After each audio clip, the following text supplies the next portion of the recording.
Assalamualaikum warahmatullahi wabarakatuh. Alhamdulillahil azizit tawwab, ghafiriz dzambi wa qabilit taubi syadidil iqab. Asyhadu an la ilaha illallah wahdahu la syarikalah. Wa asyhadu anna sayyidana wa nabiyyana Muhammadan abduhu wa rasuluh wa nabiyyuhu wa safiyuhu wa khaliluh. Syahadatan nafuzu biha fi hadhihi dunya ila yaumil ma'ab. Allahumma salli wa sallim wa barik ala sayyidina wa maulana Muhammad sayyidil ahbab wa sadini hadratil iktirab wa ala alihi al-atyab wa ashabihi al-anjab wa tabi'ina lahum wa tabi'ihim bi ihsan wa alaina ma'ahum wa fihim bi rahmatika ya karimu ya wahhab. Amma ba'du, usikum wa iyaya bi taqwallah faqad fazal muttaqun. Qala Allah subhanahu wa ta'ala ya ayyuhalladzina amanu taqullaha haqqa tuqatih wa la tamutunna illa wa antum muslimun. Shadaqallahul azim. Ma'asyiral hadirin wal hadirat, ikhwanana, saudara-saudara semua yang hadir ataupun yang mengikuti dari live streaming atau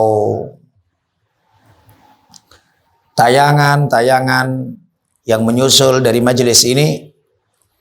Mudah-mudahan kita semuanya dipersatukan oleh Allah Subhanahu wa taala dalam ridha Allah Subhanahu wa taala dan di dalam mahabbah kecintaan kepada baginda Nabi Muhammad sallallahu alaihi wa alihi wa sahbihi wasallam.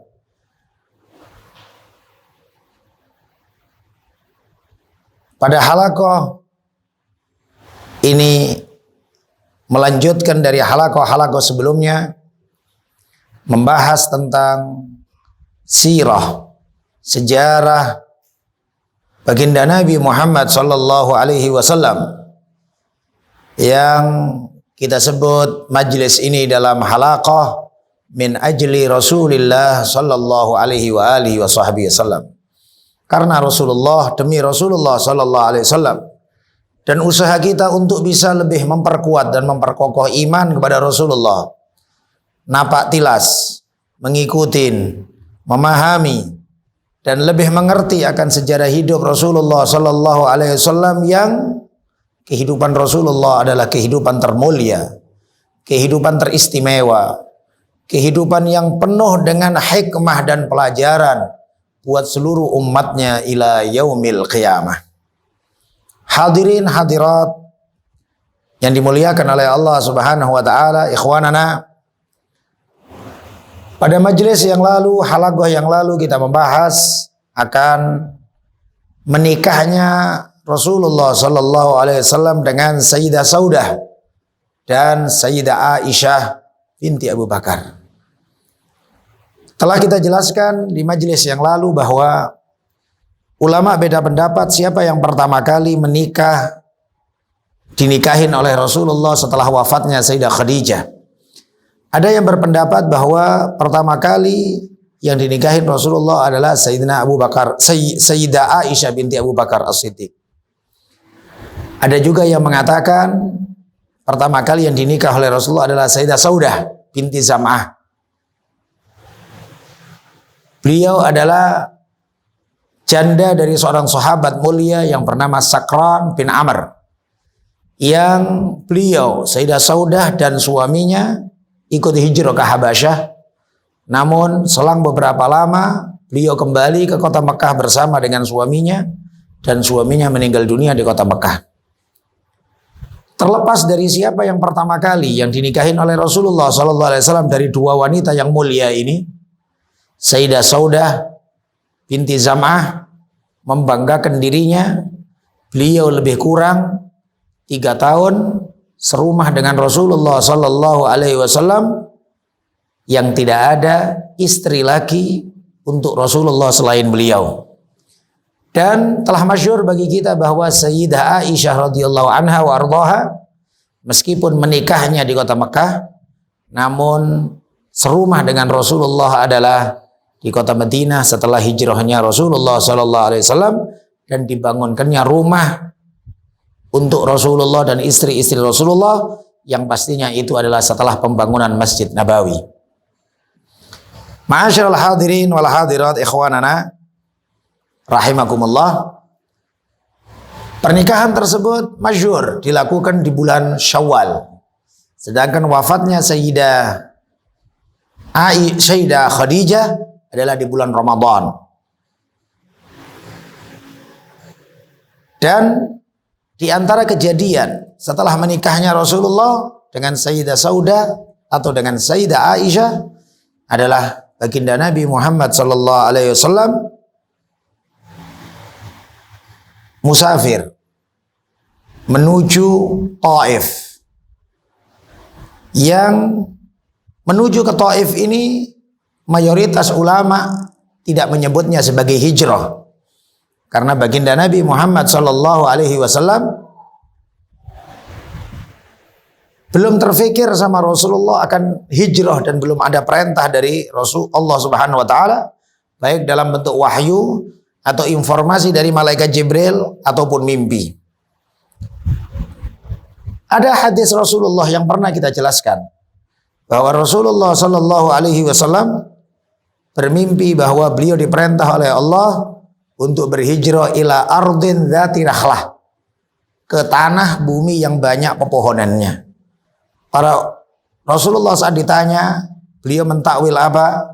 Beliau menyatakan bahwa aku mentakwilnya Yathrib atau Hadramut.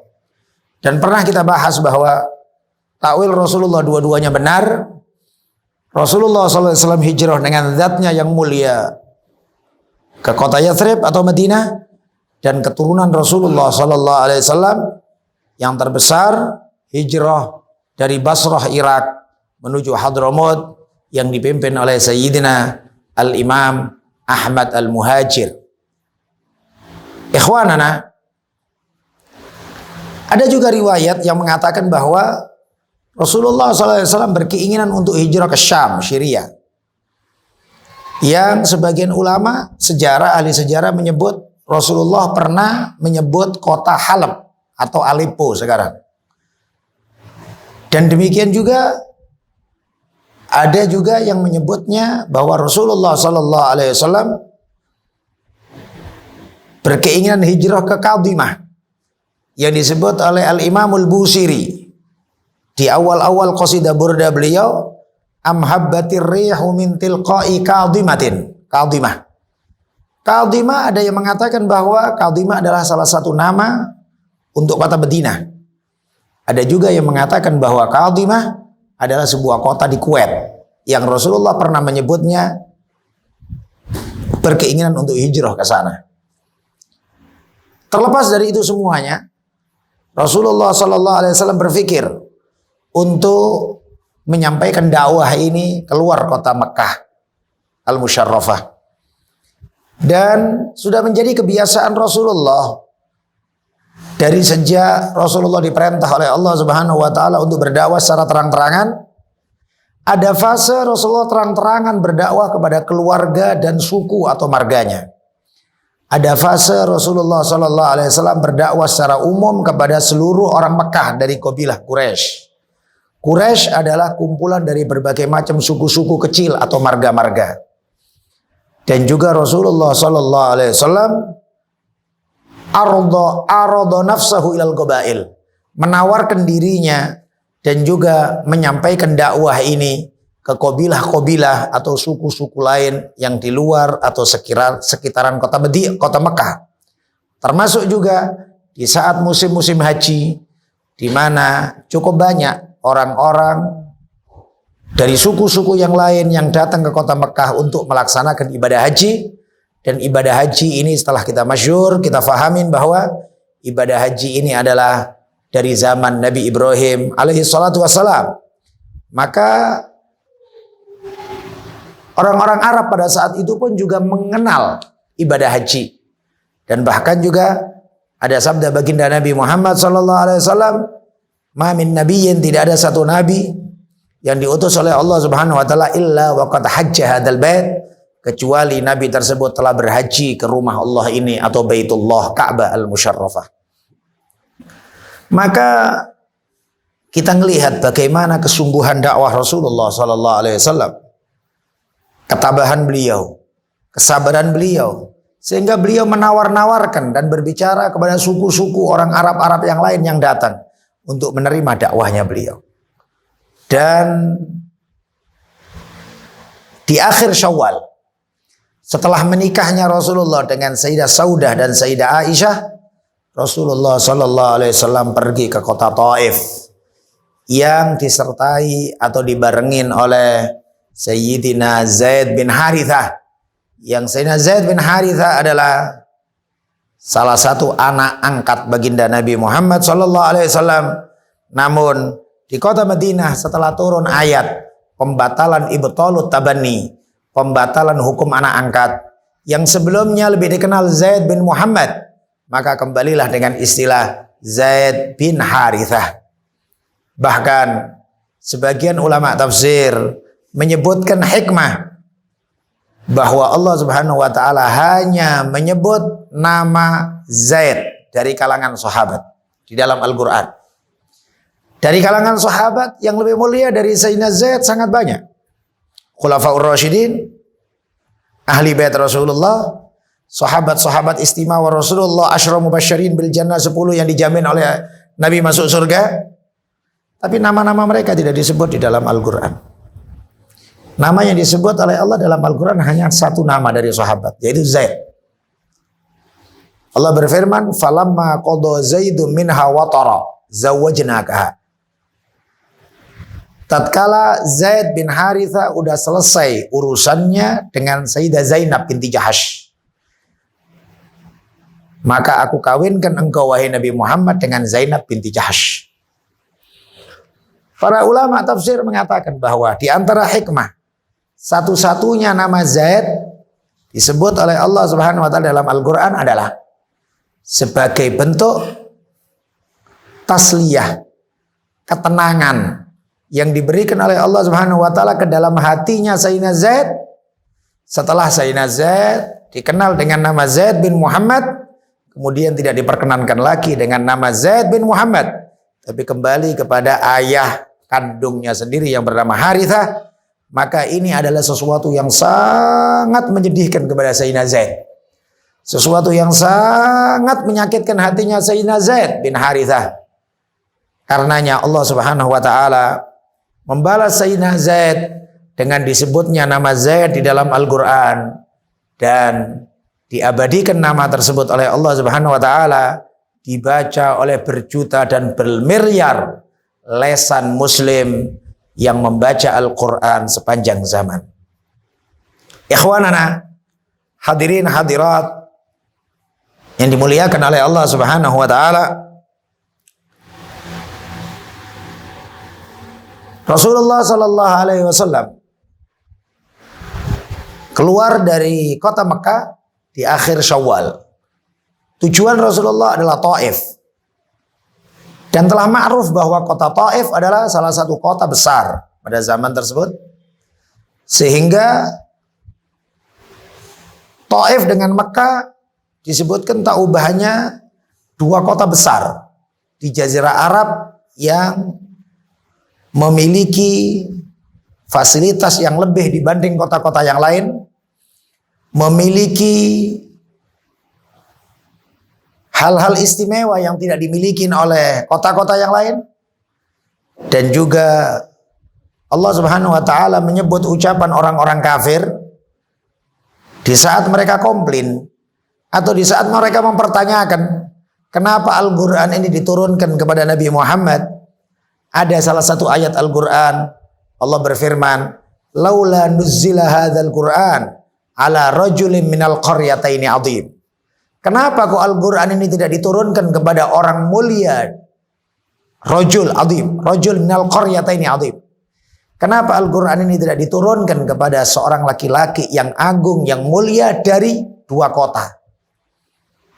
Dua kota yang dimaksud sini adalah, dalam tafsir banyak disebut adalah kota Mekah dan kota Taif. Maka kota Taif memiliki penduduk yang sangat banyak. Kota Taif juga kota yang dianggap sebagai salah satu kota besar dan memiliki berhala-berhala besar dibanding dengan suku-suku yang lain. Sehingga disebutkan juga oleh Ibn Sa'ad dalam kitab Tabaqat bahwa Abraha al-Ashraf yang menyerang kota Mekah, yang dikenal dengan pasukan gajahnya, berangkat dari Son'a, Yaman. Disebutkan oleh Ibn Sa'ad pertama kali tujuan Abraha adalah Taif, bukan kota Mekah. Namun di tengah jalan dihasut, difitnah, dibelokkan oleh seorang laki-laki yang bernama Abu Ruhol, sehingga berbeloklah niatan Abraha tadi yang sebelumnya ingin menyerang kota Taif, namun yang diserangnya adalah kota Mekah. Dan sampai turunlah ayat Allah Subhanahu wa taala menjelaskan akan pasukan gajah tersebut di dalam surat Al-Fil. Bismillahirrahmanirrahim. Alam tara kaifa fa'ala rabbuka bi ashabil fil alam yaj'al kaidahum fi tadlil wa arsala alaihim tayran ababil tarmihim bihijaratin min sijil faja'alahum ka'asfin ma'kul. Dan kejadian pasukan gajah tersebut, sebagian ulama ahli sejarah menyebut lebih kurang 40 hari ke 50 hari sebelum kelahiran baginda Nabi Muhammad sallallahu alaihi wasallam. Sehingga lahirnya Rasulullah sallallahu alaihi wasallam tahunnya dikenal dengan tahun gajah. Karena orang-orang Arab pada saat itu mengambil kejadian-kejadian besar sebagai tanda utama dan patokan sebutan tahun-tahun mereka. Berangkat Rasulullah Sallallahu Alaihi Wasallam bersama Sayyidina Zaid bin Harithah menuju Taif. Berbeda pendapat para ulama ahli sejarah berapa lama beliau di Taif. Ada sebagian yang mengatakan 25 hari. Ada juga pendapat yang mengatakan 31 hari. Ada juga yang mengatakan 40 hari. Maka di sini ambil kesimpulan lebih kurang. PP berangkat dan pulang dengan semua kejadian-kejadian yang terjadi. Rasulullah keluar dari kota Mekah dan balik ke kota Mekah selama antara 25 hari ke 40 hari. Yang mungkin pastinya orang sekarang dengan fasilitas kendaraan yang cepat bisa ditempuh Taif PP 1 hari selesai. Berangkat kita pagi hari ke Taif dengan ziarah-ziarah yang diperlukan. Sore hari balik kita nyampe lah di Makkatul Mukarramah lebih kurang mungkin 2 jam setengah ke 3 jam. Masyaallah hadirin wal hadirat ikhwanana yang dimuliakan oleh Allah Subhanahu wa taala.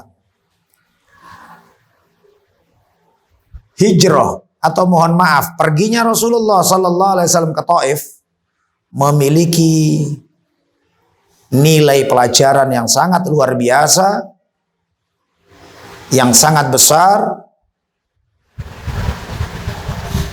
dalam sejarah baginda Nabi Muhammad sallallahu alaihi wasallam. Yang kita semuanya pasti tahu bahwa Rasulullah sallallahu alaihi wasallam di kota Taif tidak diterima. Bahkan Rasulullah diusir-usir. Bahkan Rasulullah sallallahu alaihi wasallam dilempar-lempar. Dan sampai dalam sebuah riwayat baginda Nabi Muhammad sallallahu alaihi wasallam selalu mengusap darah yang mengucur dari kaki beliau dan betis atau paha beliau. Sehingga Sayyidina Zaid bin Harithah mengatakan kepada Rasulullah, "Ya Rasulullah, biarkan saja darah tersebut ya Rasulullah. Nanti akan kita basuh ya Rasulullah setelah kita jauh dari mereka." Namun Rasulullah mengatakan, "Itulah yang aku khawatirkan. Jangan sampai darah dari kakiku terkena ke bumi. Karena aku takut murkanya Allah Subhanahu wa taala dan bumi akan membalikkan mereka. Demikian juga dalam riwayat yang masyhur,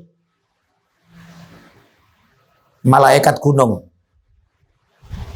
datang kepada Rasulullah SAW yang sebelumnya, minta izin malaikat tersebut kepada malaikat Jibril untuk bisa menjumpai Rasulullah.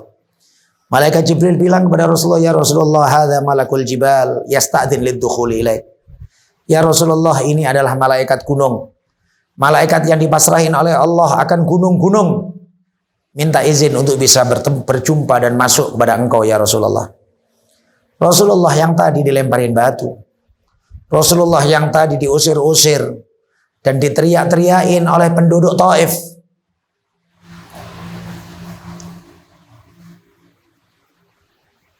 Malaikat gunung pun untuk masuk kepada Rasulullah harus minta izin. Betapa banyak orang yang tidak paham akan keagungan Rasulullah sallallahu alaihi wasallam. Bahkan di akhir zaman yang semisal ini, dengan banyaknya ilmu yang disampaikan akan mahabbah kepada Nabi, ta'zim kepada Nabi, dengan banyaknya literatur Islam, kitab-kitab marja sejarah yang menjelaskan, jangankan dalam Islam, sampai non muslim sendiri pun mengakuin kehebatan dan keagungan baginda Nabi Muhammad SAW. Tidak jarang orang Islam sendiri, umat ini sendiri, terasa berat hatinya untuk menerima keagungan dan kemuliaan baginda Nabi Muhammad SAW. Malaikat gunung datang kepada Rasulullah dan mengatakan, ya Rasulullah, aku adalah malaikat yang dipasrahin oleh Allah Subhanahu wa taala untuk melakukan apa yang engkau perintahkan. Jika engkau berkehendak ya Rasulullah, akan aku angkat 2 gunung ini ya Rasulullah, dan aku jatuhkan kepada mereka. Apakah Rasulullah SAW berpikir? Apakah Rasulullah SAW merenung? Apakah Rasulullah SAW diam sebentar untuk menghitung untung rugi? Tidak. Spontan Rasulullah menjawab, la, jangan. Inni la arju minallahi ayyukhrija min aslabihim man yatawalla hadzal amr atau man yu'min hadzal amr. Jangan wahai malaikat gunung, sungguh demi Allah, aku berharap kepada Allah Subhanahu wa taala untuk mengeluarkan dari sulbi-sulbi mereka orang-orang yang mau beriman dengan agama ini. Ucapan baginda Nabi Muhammad sallallahu alaihi wasallam sangatlah luar biasa, sehingga harus kita jadikan sebagai kaidah utama di dalam kita berdakwah. Pertama, adamul istijal, tidak terburu-buru di dalam berusaha untuk mendapatkan hasil dari dakwah. Kedua, seorang dai tidak boleh menyimpan di dalam hatinya sifat benci, sifat dendam, keinginan buruk kepada siapapun, bahkan kepada orang yang menyakitinya. Dan juga bagaimana rahmat baginda Nabi Muhammad SAW yang demikian besar.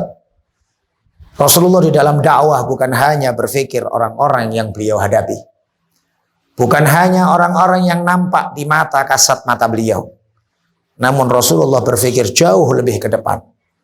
Rasulullah memikirkan anak turun mereka. Rasulullah memikirkan anak dan cucu-cucu mereka supaya mereka beriman. Yang ada di dalam sulbi-sulbi mereka juga didoakan oleh baginda Nabi Muhammad sallallahu alaihi wasallam. Maka demikian jugalah semestinya kita yang diberi kemuliaan oleh Allah Subhanahu wa taala untuk berusaha meniru dan berusaha untuk, meskipun dianggap tufaili, masih kanak-kanak, untuk kita mengemban misi dakwah baginda Nabi Muhammad sallallahu alaihi wasallam. Alangkah tidak jarang kita, jangankan anak-anaknya musuh, orang-orang yang memusuhin kita. Keturunannya orang-orang yang membenci kita. Bahkan tidak jarang anak-anak kawan-kawan kita pun kita tidak peduli. Anak-anak yang kadang-kadang membantu kita dalam dakwah pun kita juga kurang peduli. Sehingga tidak jarang kekurangan kita harus akuin bahwa sebagian di antara kita akrab dengan kawan, dengan satu sahabat, namun setelah meninggal dunia itu kawan dan sahabat, anak-anaknya sama sekali tidak pernah kita jenguk. Anak-anak dan keluarganya sama sekali tidak merasakan attention dan perhatian kita, meskipun itu hanya sedikit. Disinilah supaya kita berpikir, kita ikutin gimana akhlak baginda Nabi Muhammad SAW. Dan di dalam dakwah, andaikan pun pada saat itu tidak berhasil, niatkan untuk orang-orang, manusia-manusia yang ada di sulbi-sulbi yang orang kita ajak. Insya Allah, selama dakwah tersebut ikhlas, selama dakwah tersebut karena Allah dan karena Rasulullah, pasti akan berhasil. Baik berhasil saat ini, atau nanti, atau di waktu yang akan datang. Demikianlah keyakinan kita melihat dari sejarah dakwah baginda Nabi Muhammad sallallahu alaihi wasallam. Mudah-mudahan halaqah ini diberkahi oleh Allah Subhanahu wa taala. Kita semuanya dalam lindungan Allah Subhanahu wa taala. Kita semuanya dalam keberkahan baginda Nabi Muhammad sallallahu alaihi wasallam.